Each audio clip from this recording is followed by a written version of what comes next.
Pozdravljeni v podkastu Od genov do zvezd. Moje ime je Sašo Dolinc in pripovedoval vam bom zanimive zgodbe iz sveta znanosti.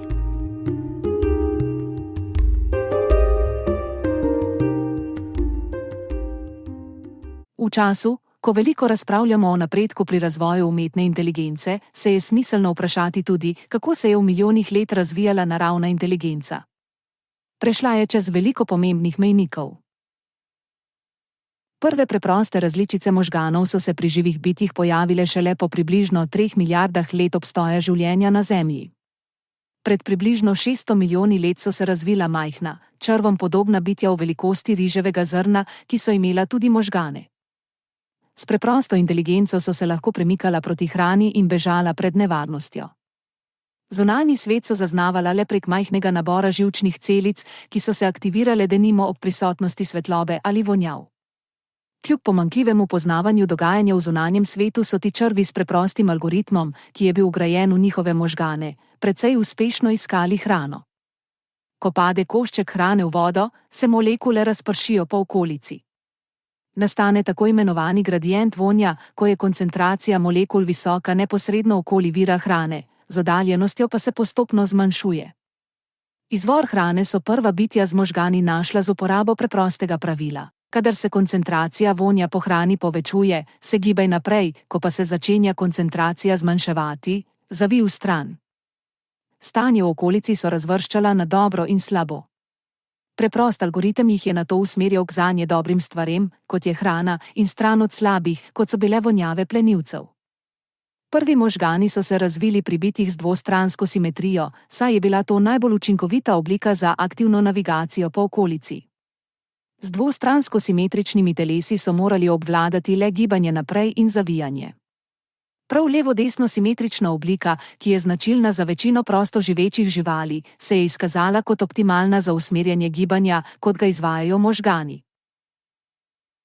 Kambrijska eksplozija živalske raznolikosti je dramatično vplivala na pestrost življenjskih oblik na Zemlji in pomenila največji porast živalske diverzitete, kar jih je planet kdajkoli videl.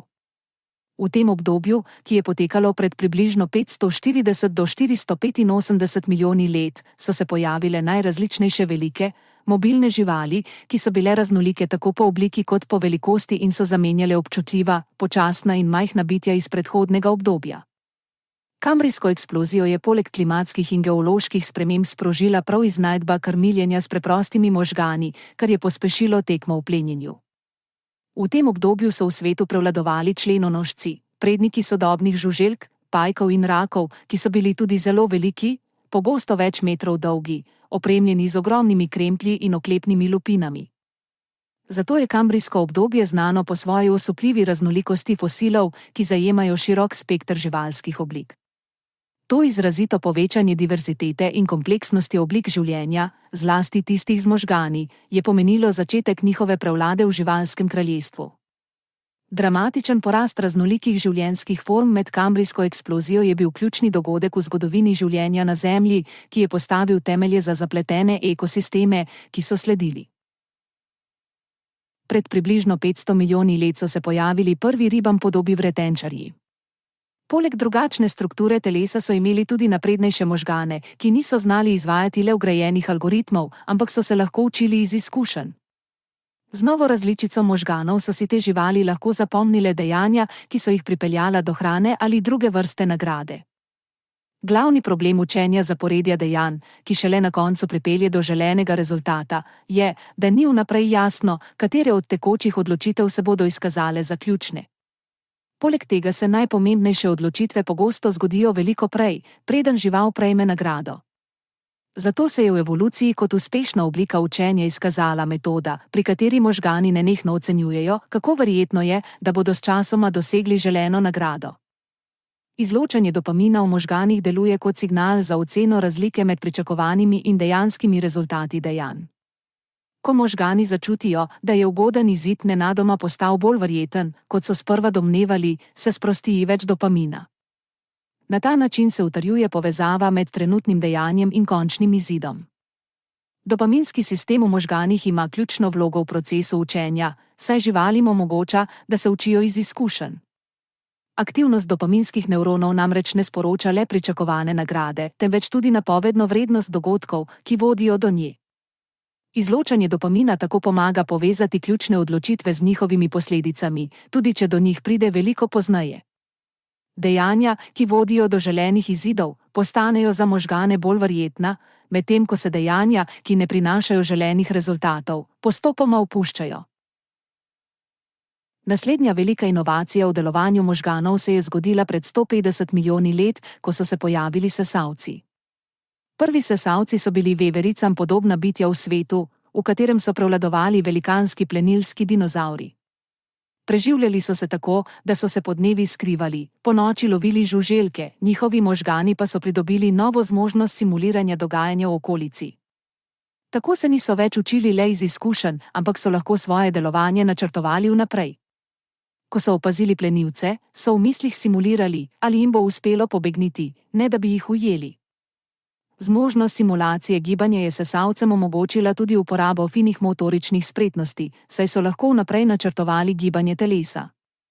Zato se želve, ki nimajo tega novega področja možganov, gibljejo počasi in nerodno, sesalci, kot so veverice in opice, pa lahko brez težav lomijo orehe in plezajo po drevesih. Pred več 10 milijoni let so se pri primatih razvila dodatna možganska področja, ki jim omogočajo ne le simulacijo zunanjega okolja, temveč tudi simulacijo notranjega duševnega stanja drugih bitij. Če je preživetje v večji skupini odvisno od sposobnosti sklepanja zavezništev, vzpenjanja po hierarhiji in zbliževanja s posamezniki z visokim statusom, je predvidevanje reakcij drugih članov skupine izredno pomembno. Novi možganski sistem je primatom omogočil predvidevanje posledic njihovih odločitev, tudi v zvezi z medsebojnimi odnosi, česar druge živali niso bile sposobne. Najnovejša sposobnost, ki je značilna za nas ljudi, pa je zmožnost jezikovnega sporazumevanja in govorjenja, kar nam omogoča lažje usklajevanje, načrtovanje in prenašanje izkušenj. Sistemi umetne inteligence se znajo že precej dobro učiti in tekoče komunicirati, večje težave imajo z zaznavanjem in razumevanjem dogajanja v svoji okolici. Usklajevanje in simuliranje gibanja v nepredvidljivih okoliščinah je zanje še vedno velik izziv. Zdi se, kot da je umetna inteligenca preskočila nekaj stopenj razvoja, skozi katere je šla biološka evolucija naravne inteligence.